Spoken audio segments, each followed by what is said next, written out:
Georgia Tech head coach Josh Pastner. Coach, if you could open with the statement. Yep, a few things. I do want to give a shout out to Io and his group, and the entire marketing department. We've had great energy in the crowd, and we had the idea of the Pastner things and the Wigs, and we are 2-0 in the Wigs. We had the win last year with Northwestern and the win today with some Wigs, so that's it's a good thing. We got a great, tremendous marketing group here, and we've done a lot of good things to generate the fans, and we got to do our part to try to keep winning when people are in the building. However, it's a great win for us. Obviously, to get a win, anytime in the ACC is a great win. We really defended at a high level. Everyone here knows my feelings on Coach Bray. I just think he's awesome. I want our program to model our program after his. He's a future Hall of Famer. He's awesome, and so. And I have the highest level of respect for he and his staff and for their student athletes, and so my hat's off to them. They're really good. They're young, but he's done an amazing job as always. So it's a great win for us. We really defended. I thought I mentioned there, I heard you at the end there, Ken. I thought Jose and AD were a little rusty the first half, and there was some rustiness because they hadn't done anything until today on the floor. So yesterday they got some. Just an abbreviated little work, but really today was the first thing they did, shoot around. So it was good to get them back.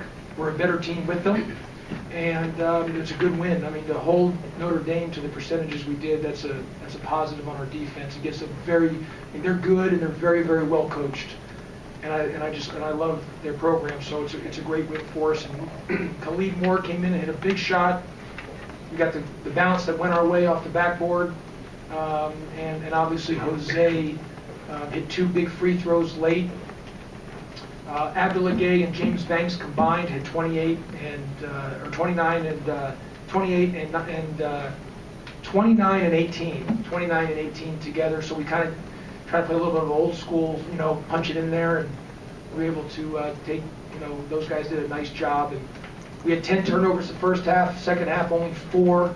So that was good. Did a better job taking care of the ball, and just a great win for Georgia Tech.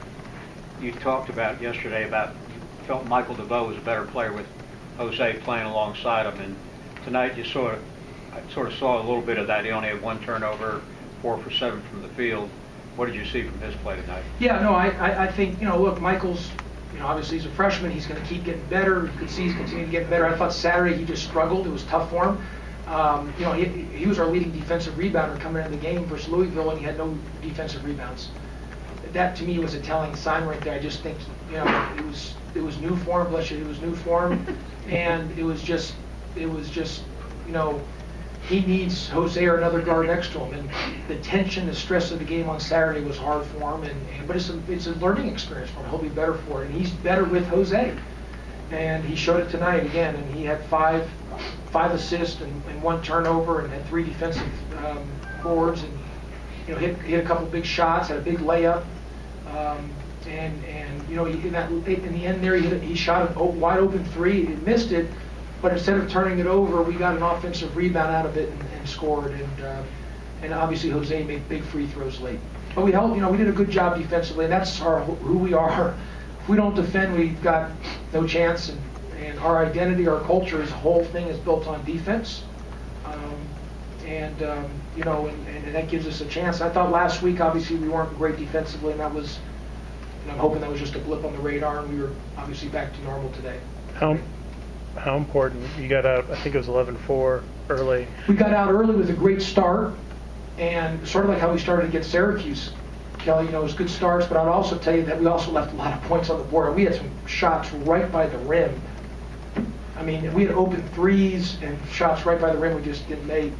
Credit to Notre Dame, but when you're trying to extend it and you're just every possession, every dribble, every movement, you're just so invested into it that I know when you got a chance to capitalize, you got to capitalize on that. And Notre Dame's not a team that's going to ever beat themselves. So when you have an opportunity to score, we got to take advantage of it. We just missed a lot of short shots. And part of that, I felt AD and Jose did not play well the first half. And I thought they were both rusty in the first half. How frustrating was it to be down at the half, given how dominant you guys played really for the entire first half? Well, thankfully, our defense saved us, but it is what it is with us. We have severe limitations at times scoring, you know, but I thought we played well, and besides our turnovers and giving up the rebounds, we got great shots. We got great looks, good opportunities. We executed. We just did, you know, I mean, it's you know, it's human error. You're going to miss some shots, but we were able to not lose anything because of our defense. Coach, I feel like Gay did quite a bit tonight, a little all over the place, doing quite a bit. Can you talk about his production a little bit? Oh, that's what I was disappointed about last week because, you know, after the Syracuse game, I just felt we were turning the corner, and then obviously missing on both games really hurt us defensively. It hurt us defensively and hurt us inside. And our plan of attack did not have him going into the Clemson game, and so we just, you know, we're just not as good without him. And obviously things can happen, but we're just a better team. Doesn't mean, you know, we're not some juggernaut, but we're just a better team when we have those guys, and we're better defensively as well too. When did you find out that he could play? I knew it was based on shoot around. Once I knew they could go through full shoot around, there was no issues. We were good to go. Both he and Jose. They both wanted to play, but they had to just make sure they were good for shoot around. Did you? I guess Brandon's back. I mean, he was on the bench. But He's back. Just I didn't play him today, but he's fully back. with the turnovers, was there anything you did beyond saying stop turning the ball over? Or like what allowed you to come? Well, the first half, you know, we had some just silly turnovers, and then, you know, James, when he tries to get, when he loses his focus or attention to detail, he gets sloppy and he's just not as effective. When he stays focused and locked in and not getting, you know, sloppy in a sense, he ends up being a really good player. So we just got to be smart.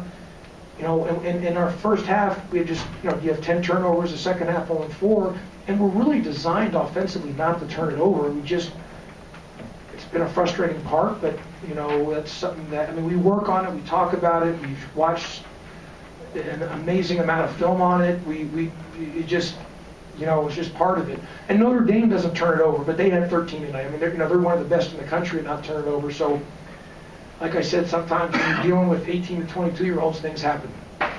Mooney had a huge first half with yep. a double-double. You did a good job on him in the second half, limited his rebounds, and aside from the bucket at the end, he only had 6 points in the second half. Yeah, we made some adjustments at halftime, and it worked for us.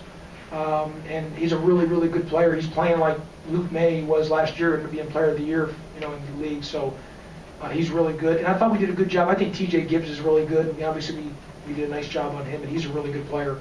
I mean, they're very well coached. Like I said, they've got good players, and you know, they're a very good team. And you know, we had to inch out every little thing defensively in order for us to get a W. You're still giving up a lot of offensive rebounds. I imagine that's a bit of a concern. At Yeah, this that and the turnovers, but part of sometimes in the zone, that's the one thing with man-to-man, you have accountability. Sure. Because you're in the zone, there's more area rebounding and bounces, because long shots can be long rebounds, and that is a concern. There's no doubt about it. We've got to correct that. Coach, I know that you want to obviously enjoy this win. Up next. Oh, for 72 hours, I was sick to my stomach after Saturday. I barely slept, thinking I knew how important this game was. I mean, there's no question. The stress I put on myself the last 3 days was incredible. So yes, I want to enjoy the win, but I know what you're probably going to ask about Saturday, and we'll get right working on it. But my whole thing is it's the ACC. Everyone's good. We'll have to play. You know, it's a road game. We'll have to play near perfection in what we want to do. I mean, look, they've got great players, but we'll be ready to play, and we'll be ready to compete, and you know, we'll dig into the game plan. You know, obviously tomorrow we're off tomorrow, and we'll start putting it on Thursday. If I told you before the season you'd be 500, 6 games, and I imagine you would take that. Yeah, I mean, considering everything, there's no doubt about it. Not absolutely. If you told me that we'd be 3-3 for the first 6 games in the ACC, and with the chance to possibly 4-2. You know, I would absolutely take it. Guys have done a nice job. And this league is it's wide open.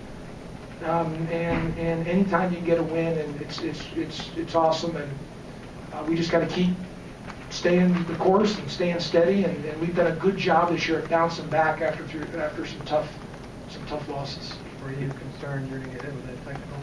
No, I didn't say anything to the effect. I was just coaching outside the coaching box. Right. You know, I mean, But there was a second warning, if I'm not mistaken. no, he just told me to get the first one was the first warning. Right. The early one, he just told me to stay in the box, and then because I didn't stay in the box, he gave me the coach's box warning. If I did it again, I would have got a T. But you guys know I don't curse, and I don't.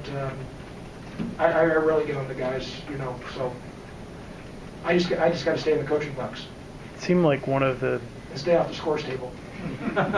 It seemed like one of the biggest plays to me, and it showed some maturity, was DeVoe. He misses the open three and then takes the charge on the other Yeah. end. And can you just kind of talk about? And that's my point on DeVoe. Before he came in here, you know, he wouldn't think twice about guard rebounding or even taking a charge, for him to even think that. Now he's our leading charge guy in practice, and he's our leading defensive rebounder, and that's big from a guard. So he's come a long way, and that is why I told him on Saturday, it wasn't about him not playing well.